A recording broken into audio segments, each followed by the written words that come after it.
Abdul El-Sayed hopes to keep progressive wave rolling in Michigan.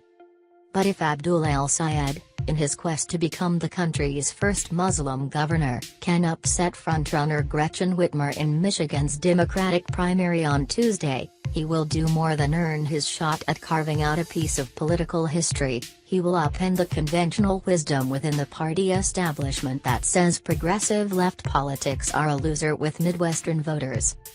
Michigan Democrats race to replace the term-limited Republican Governor Rick Snyder, one of the few ideologically and personally combative of the season, is a three-way fight featuring former state Senate Minority Leader Whitmer, the young leftist firebrand El-Sayed and millionaire self-funder Srithander.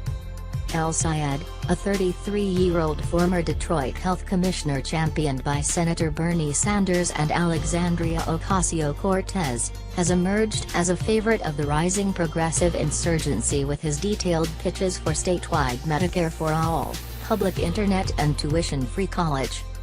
But it is Whitmer who enjoys the support of leading Michigan Democratic establishment figures, along with the state's biggest unions and, as of last week, New York Senator Kirsten Gillibrand.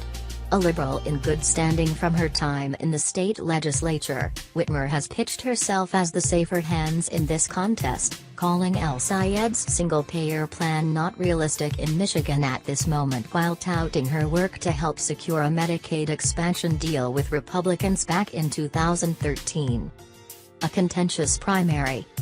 Their most recent and heated tussle has centered on the question of corporate PAC money. Whitmer accepts it, El-Sayed does not.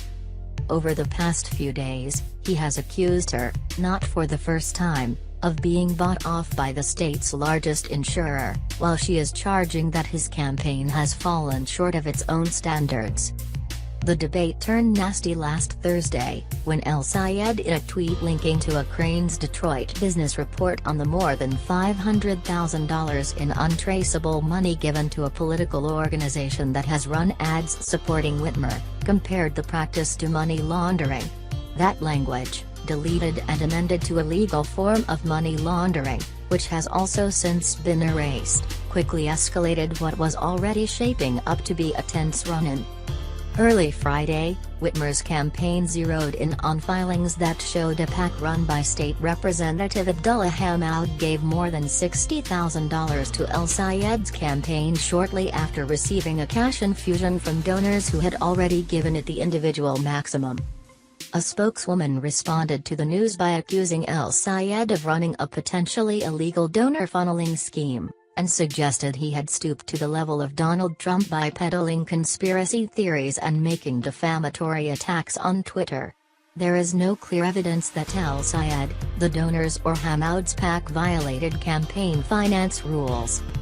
El-Sayed sought to take down the temperature later in the day, tweeting that he admired Whitmer's work and pledged that the two will walk in lockstep, whoever wins, to a blue wave in November. For now, though, El-Sayed and other Whitmer critics are keeping up the charge that her opposition to Medicare for All has been influenced by allies at Blue Cross Blue Shield. Executives who run the insurer's PAC organized a fundraiser for Whitmer earlier year, netting her campaign $144,000. In a recent interview with The Nation, El-Sayed alleged that it bought her silence on single-payer.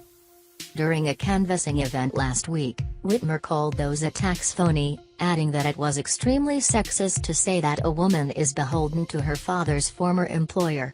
Her father, Richard Whitmer, was the insurer's chief executive from 1988 to 2006. El-Sayed has steered clear of making a direct connection.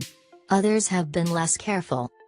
Whitmer insists she backs universal coverage but also called it deceptive to pretend a governor can count on 2 waivers from the Trump administration, and a constitutional amendment and $100 billion. Asked about that logic, El-Sayed's campaign said, "Senator Whitmer here clearly shows that Blue Cross Blue Shield has written her talking points on health care."